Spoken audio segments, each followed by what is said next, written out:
Hey everyone, welcome back to another New World video. I hope that everybody is having an absolutely fantastic day. And if you guys clicked on this video, then we already know what we're going to be talking about in today's video. And that is actually the changes to the life staff. Now, in my opinion, it technically got a little bit of a nerf, but the healing output and other abilities around it are still going to very much be the same. But there are going to be some changes. So that means if you guys have seen any of my builds regarding the light staff, that means they no longer really apply, because I am going to be making some changes to the light staff. Now I'm going to go over all of the changes regarding the specific builds in this video. No, I'm not. Do I plan on remaking some of those videos? Maybe. We'll see if it's something that you guys really would like. But honestly, I have been using the light staff since the release of New World, and I would like to try other weapons, and even changing my complete build. So if you guys are looking for something like that, please leave a comment down below, because I'd love to be able to hear about it. So obviously, after the most recent update, there has been some changes to the life staff, and like I said earlier, it has made a little bit of a nerf to it as well. So specifically, they have in their general changes, it says slightly improve the performance of the life staff with changes to passive abilities, amending touch, and blissful touch. So it says improve performance, and that's honestly because there was times where debuffs were being removed and sometimes they weren't. There was also the stuff that was happening with the healing aspect, when you guys could actually fire towards somebody and heal them. Sometimes it was healing them, sometimes it was not. The other thing that I have actually noticed is that there is a brand new animation that comes from actually healing somebody. So before, and I wish I had some gameplay of this, and I couldn't find any, but and then obviously I wasn't just paying attention enough to seeing the area of effect. But before, you could actually do a light attack or a heavy attack, and it was actually removing the debuff, or getting a debuff granted, or it was actually healing them in the area, so you could actually walk around and heal yourself. Now that no longer applies. There is no area of effect when it comes to basically healing or removing a buff or a debuff from things like the poison, the bleeding effects, things like that. You actually have to hit them. So I'm going to use divide here as an example, but if you actually hit them, they'll actually cause the animation to show that it's actually granting them that 20% in armor for the healing. So if you don't know what blissful touch is, or what the mending touch is, the mending touch is life staff heavy attacks now removes one debuff when passing through an ally. It actually has to specifically pass through an ally, whereas before you could actually hit the ground around them. The other one is going to be blissful touch, which light attacks now heal the target for 20% of weapon damage when passing through an ally. Again, that's going to be the exact same thing. It has to pass through an ally. It can't just be around an ally. So what does that means? Honestly, you can't actually heal yourself.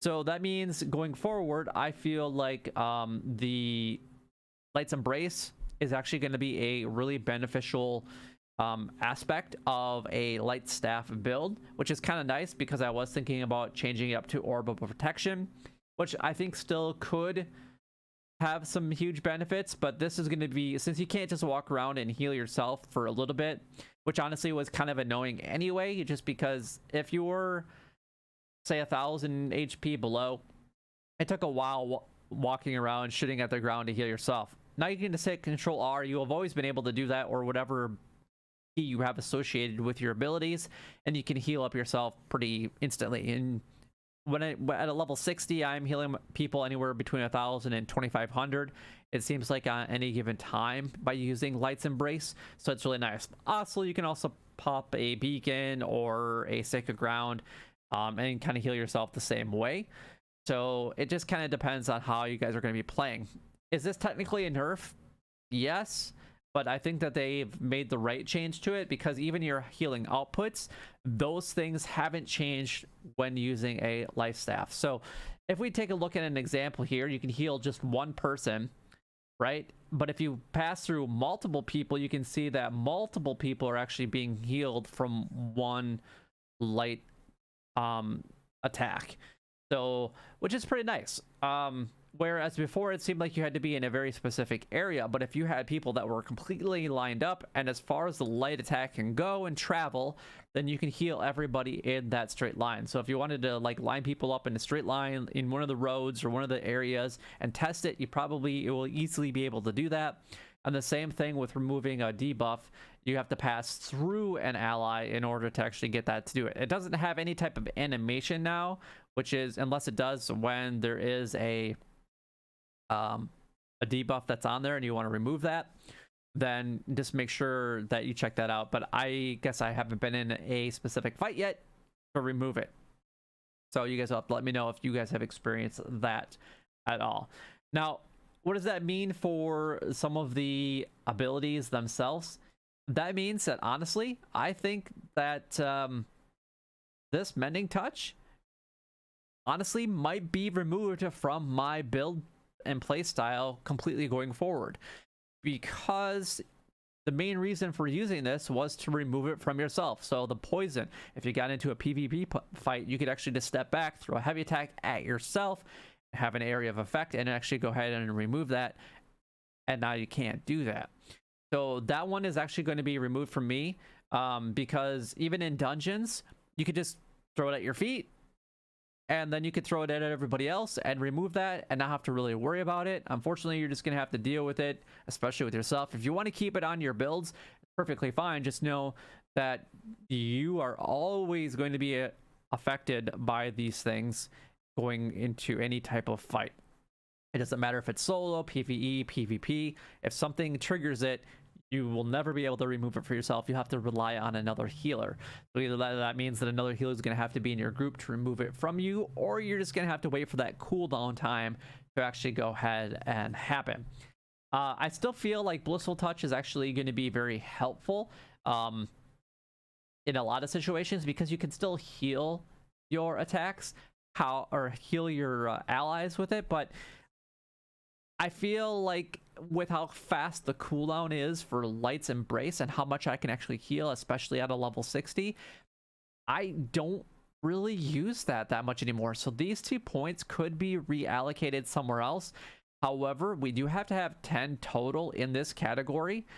So that means that you're going to have to make sure, we got 1, 2, 3, 4, 5, 6, 7, 8, 9. So you have to keep one of these 2 regardless on the side in order to make sure that you guys keep Divine Blessing, which that's what you want to make sure that you guys do, because we want that if somebody's below 50% to heal for 30% more.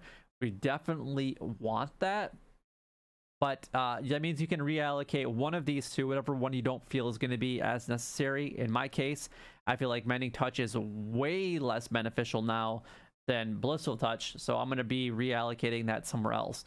I didn't really want to have to use Enchanted Justice to begin with. I just kind of threw it over here for the time being, and I always have had it in my builds, but now it's going to be a necessity, especially if you want to keep that Divine Blessing, like I mentioned just a little bit ago. What I'm going to add over here, honestly, I am not really sure what I'm planning on doing, but I think that I might actually do Spirits United, just because I am going to be using more mana in obviously my build, since I can't necessarily, well, I'm going to be able to keep this up just because I can pass through them. But if I'm going to be using more mana to keep my allies alive and not rely on just getting a area of effect as far as the healing goes, then I'm going to want that regeneration as high as I possibly can, so that I can maintain my mana as much as I possibly can. But hopefully this information does help you guys out if you guys are going to still play as a light staff user. I know I'm thinking about changing it up a little bit, since I've been playing with the light staff since the day that New World was released, and I'd like to try a lot of different combinations and go ahead and respect my character and really focus on maybe on a couple other builds in general. But if that's something that you guys would like to see, make sure that you guys go ahead and leave a comment down below. But if you guys enjoyed the video, you know what to do. Like, comment, and subscribe down below. It would help me out a lot and is greatly appreciated. But until next time, YouTube, you guys keep doing what you're doing, because you're already doing it, and you guys stay gaming.